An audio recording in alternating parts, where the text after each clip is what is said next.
Hi friends, welcome to Neha food stories. ഞാൻ ഇന്നിവിടെ ഉണ്ടാക്കുന്നത് പരിപ്പ് പ്രഥമൻ. കേരള സദ്യയിലെ ഒരു പ്രധാന വിഭവമാണിത്. ഇതിൻ്റെ ഇൻഗ്രീഡിയൻസ് എന്തെല്ലാമെന്ന് നോക്കാം.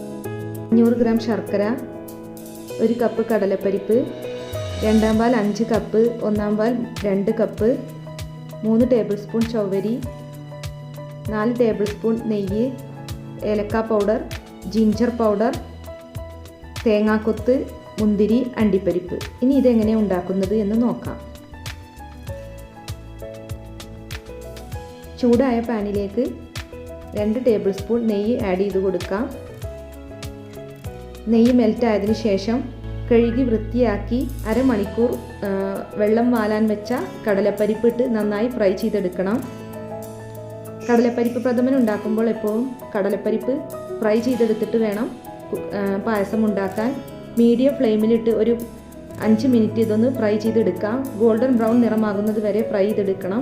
ഇതിൻ്റെ പച്ചമണം മാറുന്നത് വരെ നമുക്കിതൊന്ന് ഫ്രൈ ചെയ്തെടുക്കാം. ഇപ്പോൾ ഇത് റെഡി ആയിട്ടുണ്ട്. ഇനി കടലപ്പരിപ്പ് ഞാൻ ഈ കുക്കറിലാണ് കുക്ക് ചെയ്യുന്നത്. അതിനു വേണ്ടി കടലപ്പരിപ്പ് ഈ കുക്കറിലേക്ക് ആഡ് ചെയ്ത് കൊടുക്കാം. ഇനി ഇതിലേക്ക് തിളച്ചുകൊണ്ടിരിക്കുന്ന വെള്ളം ഒരു 3 കപ്പ് ആഡ് ചെയ്ത് കൊടുക്കാം. ഇനി ലോ ഫ്ലെയിമിലിട്ട് ഒരു 25 മിനിറ്റോളം നമുക്കിത് കുക്ക് ചെയ്തെടുക്കാം. ഇനി ഒരു പാനിലേക്ക് 500 ഗ്രാം ശർക്കര ഇട്ട് കൊടുക്കാം. ഈ ശർക്കര ഒന്ന് പാനിയാക്കി എടുക്കണം. അതിനു വേണ്ടി ഇതിലേക്ക് 1 കപ്പ് വെള്ളം ആഡ് ചെയ്ത് കൊടുക്കാം. ഇനി ഇത് നന്നായി ഒന്ന് മെൽറ്റ് ചെയ്തെടുക്കണം. ഇതിപ്പോൾ റെഡി ആയിട്ടുണ്ട്. ഇനി ഇത് മാറ്റി വെക്കാം. ഇനി നമുക്ക് ചൊവ്വരി കുക്ക് ചെയ്തെടുക്കണം. അതിനു വേണ്ടി ഒരു പാനിലേക്ക് 1/2 ലിറ്റർ വെള്ളം ഒഴിച്ചു കൊടുക്കാം. ഇതിലേക്ക് ചൊവ്വരി ആഡ് ചെയ്ത് കൊടുക്കാം. 3 ടേബിൾ സ്പൂൺ ചൊവ്വരിയാണ് ഞാൻ എടുത്തിരിക്കുന്നത്. ഇത് നന്നായി ഒന്ന് കുക്ക് ചെയ്തെടുക്കണം. ചവ്വരി ചേർക്കണമെന്ന് യാതൊരു നിർബന്ധവുമില്ല. ചവ്വരി ചേർത്താൽ നമ്മുടെ പായസത്തിന് ഒന്നും കൂടി ടേസ്റ്റ് കിട്ടും. അതുകൊണ്ടാണ് ഞാൻ പായസത്തിൽ ചവ്വരി ചേർക്കുന്നത്. ഇതിപ്പോൾ ഇവിടെ റെഡി ആയിട്ടുണ്ട്. ഒന്ന് നന്നായി ഇളക്കി കൊടുക്കാം. ഇനി ഇത് മാറ്റി വെക്കാം. ഇനി ഒരു പാനിലേക്ക് 2 ടേബിൾ സ്പൂൺ നെയ്യ് ചേർത്ത് കൊടുക്കാം. നെയ്യ് ഒന്ന് മെൽറ്റായി വരണം.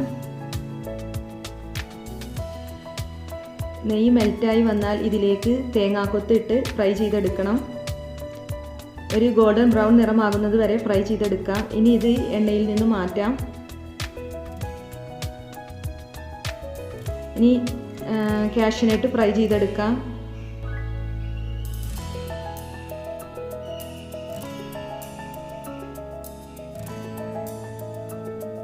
കാഷ്യൂനട്ട് ഇപ്പോൾ ഇവിടെ ഫ്രൈ ആയി വന്നിട്ടുണ്ട്. ഇനി ഇത് നെയ്യിൽ നിന്ന് മാറ്റാം.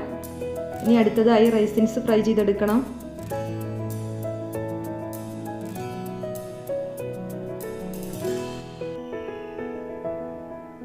റൈസിൻസും ഇവിടെ റെഡി ആയിട്ടുണ്ട്.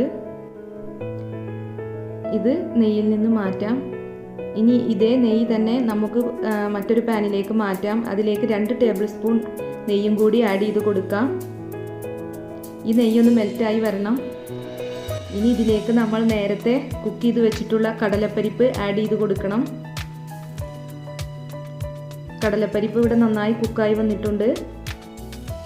ഇതിനി ഈ പാനിലേക്ക് ആഡ് ചെയ്ത് കൊടുക്കാം. ഇനി ഈ കടലപ്പരിപ്പ് ഈ നെയ്യിലിട്ട് നന്നായി ഒന്ന് വരട്ടിയെടുക്കണം. മീഡിയം ഫ്ലെയിമിലിട്ട് ഒരു 10 മിനിറ്റോളം നന്നായി വരട്ടിയെടുക്കാം. ഇതിലെ വെള്ളമെല്ലാം വറ്റിച്ചെടുക്കണം.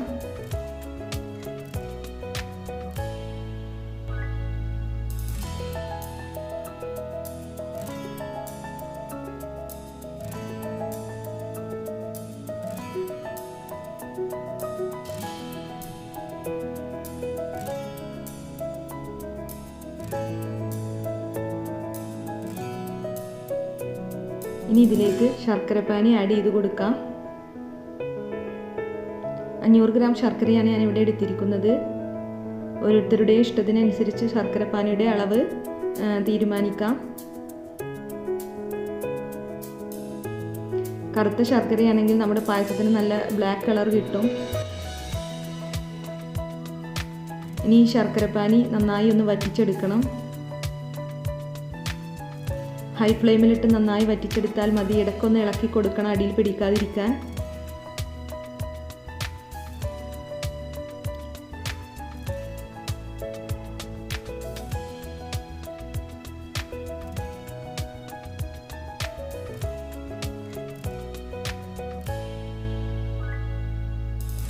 ശർക്കര നന്നായി വറ്റിയിട്ടുണ്ട്. ഇനി ഇതിലേക്ക് 5 കപ്പ് രണ്ടാം പാൽ ആഡ് ചെയ്ത് കൊടുക്കാം. ഇനി രണ്ടാം പാലും നന്നായി വറ്റിച്ചെടുക്കണം. രണ്ടാം പാൽ നന്നായി വറ്റിച്ചെടുത്തിട്ടുണ്ട്. ഇനി ഇതിലേക്ക് ചവ്വരി വേവിച്ചത് ആഡ് ചെയ്ത് കൊടുക്കാം. ഇത് നന്നായി ഒന്ന് മിക്സ് ചെയ്ത് കൊടുക്കാം. ഈ ശർക്കരപ്പാനിയും കടലപ്പരിപ്പും ചവ്വരിയും എല്ലാം നന്നായി യോജിച്ച് വരണം. ഇനി ഇതിലേക്ക് ഒരു പിഞ്ച് സാൾട്ട് ആഡ് ചെയ്ത് കൊടുക്കാം. അതിനുശേഷം നന്നായി മിക്സ് ചെയ്യാം.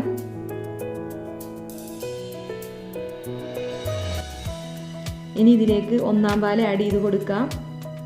2 കപ്പ് ഒന്നാം പാലാണ് ഞാനിവിടെ ആഡ് ചെയ്തിരിക്കുന്നത്. ഇനി നന്നായി ഒന്ന് ഇളക്കി കൊടുക്കാം. ഇനി തിളക്കേണ്ട ആവശ്യമില്ല, ജസ്റ്റ് ഒന്ന് ചൂടായാൽ മതി.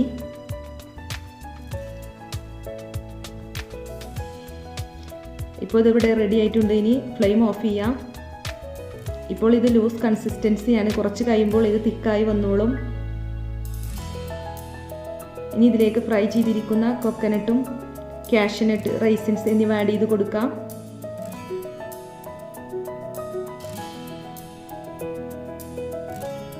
ഇനി ഒരു 1/4 teaspoon dry ginger powder add ചെയ്ത് കൊടുക്കാം. 1/2 ടീസ്പൂൺ കാർഡമം പൗഡർ ആഡ് ചെയ്ത് കൊടുക്കാം. ഇനി നന്നായി ഒന്ന് ഇളക്കി കൊടുക്കാം.